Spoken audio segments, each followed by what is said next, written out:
Hey, wanted to do a quick review on Pink Floyd at Pompeii, the new double disc soundtrack, which was released on Friday.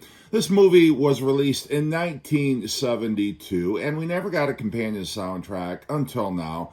This had been bootlegged many times over, but this is the first official soundtrack. And one of the things I didn't realize is that Steven Wilson remixed the music on here. I guess took the original tapes from the soundtrack or whatever he did and cleaned them up. But they sound amazing. The songs on here, definitely the sonic quality is incredible. I love the gatefold here, and it's kind of like a glossy gatefold on the middle. And then I love that classic still from the movie. I believe this is when they were actually performing the song Saucer Full of Secrets. But if you haven't seen the movie, it's really a cool experience. You've got Pink Floyd, and they're performing in the ruins of some abandoned amphitheater. There's absolutely no audience. The sun's going down. It's really a fantastic visual experience. And I guess that's the one thing that really is missing from here. I mean, the songs sound great, but do they sound altogether different from the studio versions? Very slightly.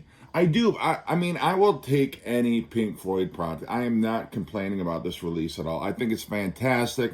I'm glad we have it. The song selection, you've got a couple tracks from Metal, One of These Days, Mademoiselle Knobs, which is essentially Seamus without the lyrics. And you've also got Echoes, which is broken up into two parts, part one and part two. You've got Careful with That Axe, Eugene, which is great with that ear-splitting Roger Waters scream at the end.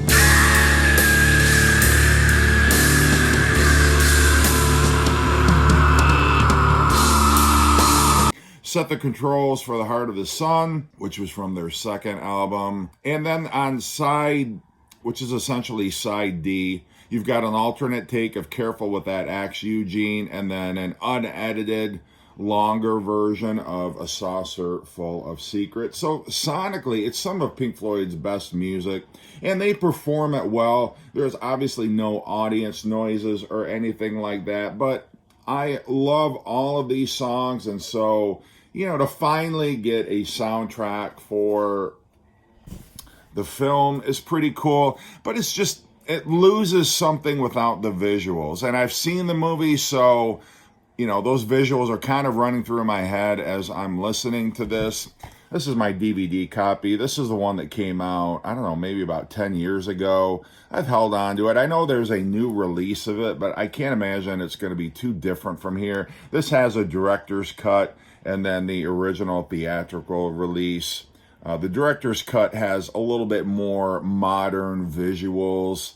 And it does take out some of the more dated animation and stuff like that from the original one. But I watch this at least a couple times a year. It's real, especially if you're a Pink Floyd fan and you like that early Pink Floyd, the pre-Dark Side of the Moon Pink Floyd. It's definitely worth checking out. And I gotta say, I kind of like that early Pink Floyd a little more than post Dark Side Pink Floyd, but I am a Pink Floyd fan through and through, so I'm not here. Like I said, I'm not complaining about this release. Sonically, it's great. They perform the songs great, but like you've got the Pompeii intro, which takes the heartbeat from the intro to Dark Side of the Moon, that Speak to Me heartbeat, and then it kind of layers some weird sound effects over it. It's an instrumental, and I guess you could call it, I suppose, like the, what do we call it, overture or something, but it's got some, sonic effects, not really musical in any way, but again, without any visuals to accompany it, it's like, okay, fine, it does sound kind of like, the Saucer Full of Secrets, that experimental Pink Floyd. But, I think with the visuals, with the music, is the complete presentation, but I am happy we have it. I played it. It sounds great. So again, I am not complaining, but definitely pick it up if you are a huge Pink Floyd fan, and you won't be sorry, I promise you.